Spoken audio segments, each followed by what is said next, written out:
O negro é coisa. Na escravidão, para ter escravidão, eu precisava transformar um ser humano numa coisa, num objeto. E aí, esse é um desafio para a gente, porque ainda são poucos os espaços, os momentos em que o negro não é retratado como coisa. Então, para esse público, pode. Para esse público, se autoriza, sem mandato de segurança, dar uma pesada na porta de madrugada e invadir as casas das pessoas. Para essas pessoas, justifica cair um avião todo mês, um avião lotado, todo mês de pessoas. Para essas, justificam. Não é necessário ter comoção. É diferente quando são outras pessoas. Nós somos os menores, eles os estudantes. Nós somos os suspeitos, eles os cidadãos de bem. Então, tem um processo aqui que atravessa a nossa constituição enquanto sociedade que precisa ser pensado. Talvez não é só o policial que atirou que precisa responder essa pergunta. Talvez essa pergunta precisa ser feita para a sociedade como um todo. Talvez essa pergunta precisa ser feita para todas as instituições e os espaços em que reproduziram a ideia de que o negro não é um ser, de que o negro não é um ser humano igual ao outro.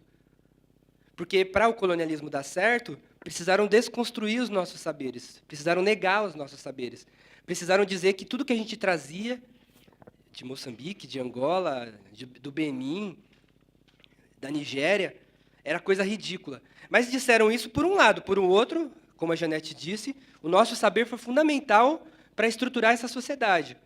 Mas, mesmo assim, a ideia que se vende é que os negros são boçais, que os negros são só emoção, só corpo. Então, talvez aquela pergunta, por que o senhor atirou em mim, precisa ser feito para a nossa sociedade como um todo, precisa ser feito para a mídia, que também reproduz. Porque quando eu vejo um ser humano, eu não vejo o negro, eu não vejo a negra, eu vejo qualquer outra coisa. Quando eu vejo o negro, ele está embaixo da bota do policial, naquele noticiário fundamentalista, sensacionalista, que fica mostrando a polícia perseguindo suspeitos. É como a gente aparece. Ou como corpo, a gente também aparece em outros espaços. A partir de coisas, de elementos que são nossos, e que são elementos riquíssimos, e que estão muito além do corpo. Mas eles não conseguem nos ver enquanto ser. Talvez essa pergunta precisaria ser feita, porque o senhor atirou em mim, para a escola. Porque até que ponto a escola consegue trazer o negro enquanto ser? Até que ponto, e aí é uma pergunta para a escola, mas é uma pergunta para nós, sociedade, porque essa sociedade é nossa. É nós que... Não existe sociedade sem pessoas. Quem faz a sociedade? Ah, a sociedade. Nós somos a sociedade. E que sociedade é essa que, em 2006, nunca vamos esquecer, em 2006, PCC mata policial, o policial vai vingar a morte dos companheiros e vai para a favela e atira em suspeitos. E em 15 dias morre 500 pessoas. 500 pessoas são assassinadas. Mas quando a gente liga a TV, não aparece o nome assassinado, aparece o nome morte. Quando morre um preto, aparece o nome morte. Quando morre um branco, um playboy, aí aparece o nome assassinado.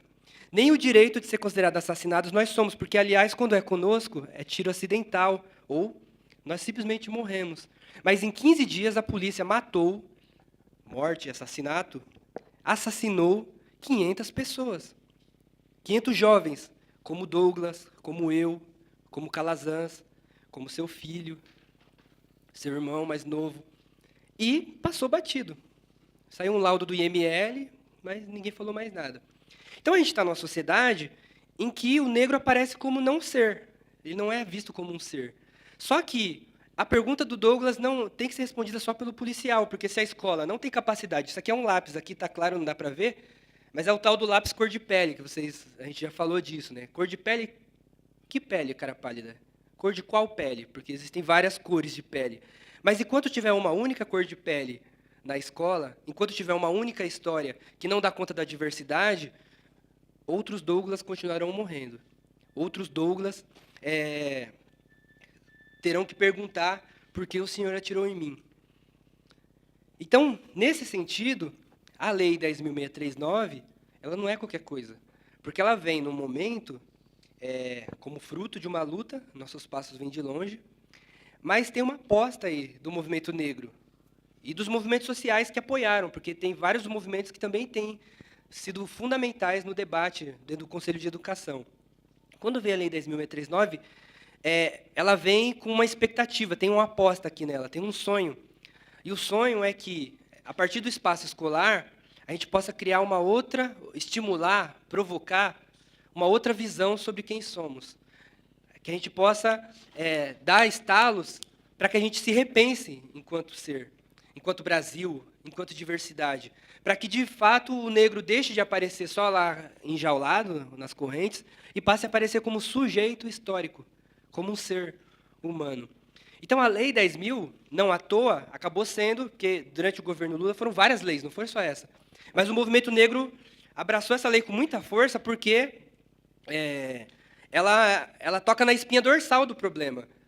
No Brasil, ainda, quando morre negro, e aí a gente pode falar de jovens negros, mas se a gente for falar de mulher negra, eu já falei aqui, a proporção de morte por morte materna, a proporção de morte de mulheres por mortes relacionadas ao parto, a proporção é de 7 vezes para 1. As mulheres pretas morrem 7 vezes mais que as brancas por morte relacionada ao parto, que é um tipo de morte que olhando para toda a tecnologia que existe na saúde pública, são mortes que não poderiam acontecer. A gente já tem recursos para evitar essas mortes. Significa que a população negra está morrendo por mortes evitáveis, do ponto de vista da morte materna. Ou quando a gente chega aqui nos disparo acidental, foi um acidente. Mas foi um acidente que não aconteceria em outros espaços, porque não é para qualquer um que se autoriza apontar um revólver. Então, a lei ela vem nesse contexto, e a expectativa é que ela provoque outros olhares. Só que ninguém é louco, todo mundo sabe que ela é só uma lei, e que lei é lei. Aliás, a gente tem uma Constituição que tem reforma agrária garantida, por exemplo. A gente sabe que lei só muda com pressão política, com força política que faz valer lei. A lei é um instrumento na mão do movimento, não é a lei que resolve nossos problemas. Então, o outro desafio que está colocado para a gente, e eu falei do Frantz Fanon, cada geração tem sua tarefa histórica. O desafio que está colocado para a gente em relação a esse tema é fazer valer a lei, que é um termo da Nilma Lino Gomes. Ou a gente consegue criar força política, que começa no sindicato, na fábrica, mas que, como o Barba falou, passa pela reunião dos pais lá na escola. Ou a gente faz força política, ou a gente só vai ter mais uma lei, assim como a lei da reforma agrária, que vai servir para quando a gente falar assim, não, mas tem racismo. Alguém vai falar assim, não, mas veja bem, não tem racismo, vocês têm tudo, vocês têm lei disso, lei daquilo, vocês estão chorando mais o quê? Então, esses são desafios. Porque, como a Janete disse, a lei 10.639, além dela trazer uma expectativa que vai para além dela, que vai para além do espaço escolar, porque a educação não se resume à escola, mas a gente está falando aqui do espaço escolar. Essa lei ela altera a LDB, ela altera a Carta Magna da Educação. Isso significa, eu falei disso 1000 vezes, mas é bom repetir, que o gestor, o professor, a professora, a diretora, a coordenadora pedagógica, o coordenador pedagógico, o secretário, a secretária, que se negar a oferecer condições, porque oferecer condições, a gente repete, não é só fazer uma palestrinha no 20 de novembro. Oferecer condições para os professores passa desde a formação até reorganizar o currículo da escola.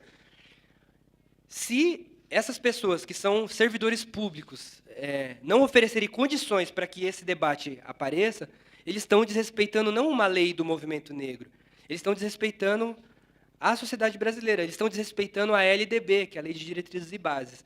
Então, não é qualquer lei, é uma lei que alterou a LDB. E que alterou a LDB e que traz uma nova visão de educação. E a gente não vai ter tempo de aprofundar, já falamos disso em outros encontros, mas se a gente pega as diretrizes curriculares de 2004, elas trazem a ideia de que é necessário repensar, inclusive, o que é educação. Não basta só colocar lá, qual é a capital de Moçambique. É mais do que isso. É abrir a porta da escola para pensar o que é essa africanidade. É repensar como que eu dou aula de matemática, como que eu dou aula de... É repensar as relações dentro da escola, no pátio, no intervalo, os cartazes, a reunião de pais e professores, e mães, e responsáveis. Então, se a gente levar a sério, essa lei é um grande instrumento. E ela oferece alguns elementos muito profundos, que podem ser arma na nossa mão. Mas ela é só um instrumento. A lei não vai fazer a transformação. Somos nós, organizados, enquanto trabalhadores, trabalhadoras, enquanto movimentos sociais, que vamos fazer isso acontecer. E aí tem alguns desafios, o tempo já acabou, mas já foi dito, né? Um desafio presente para a gente é que, apesar de tudo, o racismo, ele não é só a gente que joga capoeira, não. O racismo também tem se mostrado muito ágil em ser barrado aqui, ele aparecer pelas beiras e pelas frestas. E, por exemplo, um discurso que já foi desmistificado lá em 70, da democracia racial, ele vai aparecer de uma forma gigante agora que a gente começa a discutir ações afirmativas, por exemplo. Ou vai aparecer de outras formas, né? Então, um desafio que está presente, que não é só da Lei 10.639, tem a ver com as políticas de igualdade racial no Estado brasileiro, porque o Estado é racista, e o racismo não acaba de repente. Um desafio é a própria continuidade do racismo, a partir de novas roupagens, de novos argumentos. A gente vai ter que enfrentar isso, saber ler isso. Mas tem outros desafios, né? Por exemplo, ainda hoje, nós, no geral, sociedade, nós conhecemos muito pouco sobre a nossa história. Nós também, quando...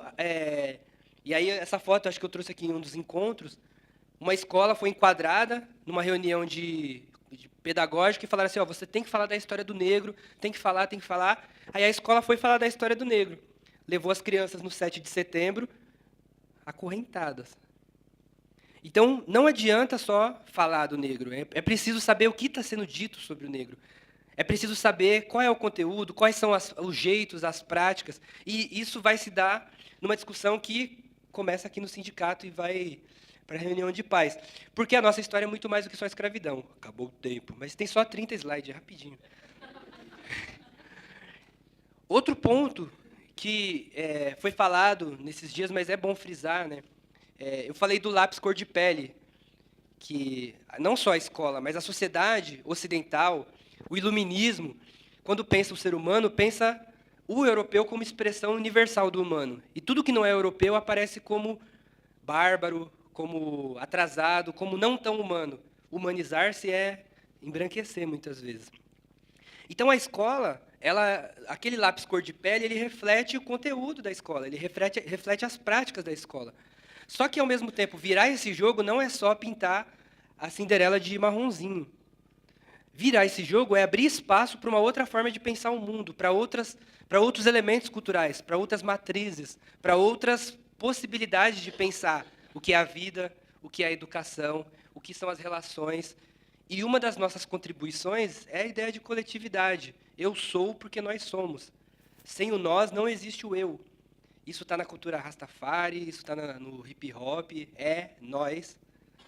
O singular, nós plural. Está escrevendo errado, que burro. Tem que aprender português. Somos nós. Não, é nós, porque eu sou porque nós somos.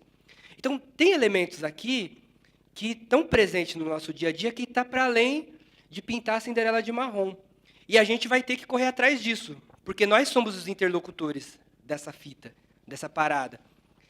E boas intenções não são suficientes.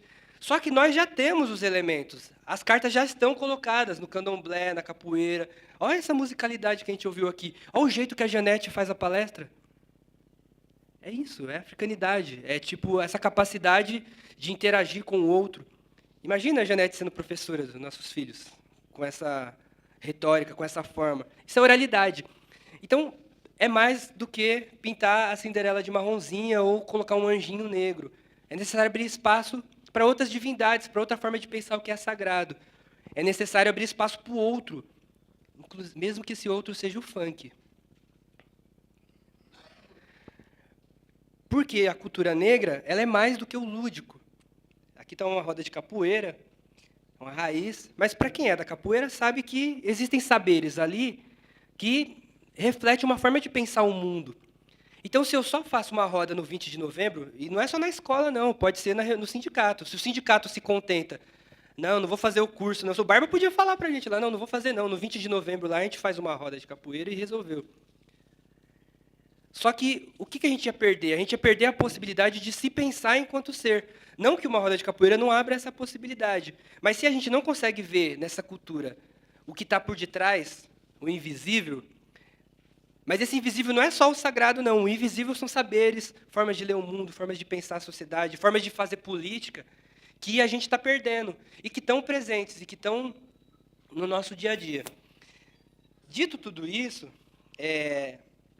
eu queria, de novo, né, chamar a responsabilidade, falar que, para mim, foi uma vitória a gente chegar aqui junto, e foi junto mesmo, porque vocês sabem o que vocês tiveram que fazer para estar aqui, e isso só foi possível porque chegamos juntos. E nessa dimensão do juntos, a gente precisa ter a noção de que esse processo só vai para frente se a gente se compromete, se a gente se responsabiliza. Você tem a responsabilidade de dar sequência nisso. Por quê? Porque enquanto os leões não contarem a sua própria história, e no caso os leões aqui, vamos colocar leoas também. Enquanto os leões não contarem a sua história, enquanto as leoas não contarem a sua história, as histórias de caça vão continuar favorecendo os caçadores. Esse é o desafio que não é só da escola, mas que é nosso enquanto militante, seja lá onde nós estejamos. Parabéns por esse processo, obrigado por a gente estar junto nessa travessia e que a luta continue por vários outros meios e a gente segue junto aí.